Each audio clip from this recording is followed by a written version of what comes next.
C4 pathway क्या होती है, तो इसे हैच और स्लैक पाथवे या फिर डाई कार्बोक्सिलिक एसिड साइकिल या CO2 कंसंट्रेशन मैकेनिज्म भी कहा जाता है।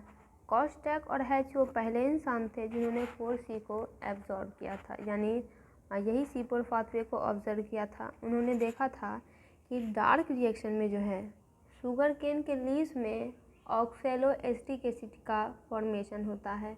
उन्होंने बताया था कि जो डार्क रिएक्शन पाथवे है वो शुगर केन और कॉर्न लीव्स में होता है।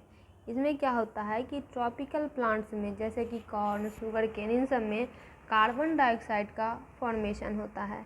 हैच और स्लैक ने ये भी बताया कि जो पहला एसिड था जो फॉर्म हुआ था वो 4 कार्बन कंपाउंड था जिन्हें एक्सैलो एसिटिक एसिड नाम उन्होंने दिया था। उन्होंने बताया था एक स्पेशल ब्लेड एनाटॉमी जिन्हें कि क्रैंज एनाटॉमी कहते हैं, जिसमें जो ग्रीन बंडल शीथ सेल्स होते हैं वो वस्कुलर बंडल के आसपास मौजूद होते हैं। 2 प्रकार के क्लोरोप्लास्ट यानी डायमॉर्फिक लीफ सेल में पाए जाते हैं। मेसोडर्म के सेल्स में क्लोरोप्लास्ट छोटे होते हैं और ग्राना के साथ प्रेजेंट होते हैं, जबकि मेम्ब्रेन सेल के क्लोरोप्लास्ट वो लार्जर होते हैं और उसमें ग्राना भी नहीं होता।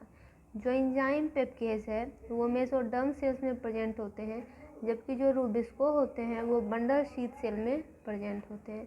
फिर है कि जो C4 प्लांट्स होते हैं उसमें C3 बंडल शीथ के सेल्स में होती है, जबकि जो C4 साइकिल्स होती है वो मेसोफिल सेल्स में होती है। PEP कार्बन डाइऑक्साइड के एक्सेप्टर होते हैं C4 पाथवे में और ये कार्बन 3 का एक कंपाउंड है। पेप्केज एंजाइम फर्स्ट कार्बोक्सिलाइजेशन को कैटेलाइज करने का काम करते हैं और जो सेकंड और फाइनल कैटेलाइजेशन होता है वो बंडल शीथ में होता है वाया द C3 साइकिल।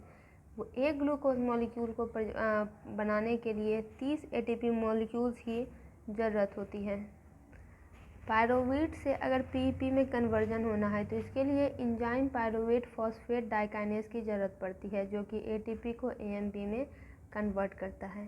ये जो पेप रीजनरेशन होता है इसी के वजह से C4 प्लांट्स अपनी कार्बन डाइऑक्साइड फिक्सेशन एफिशिएंसी को बढ़ा सकते हैं।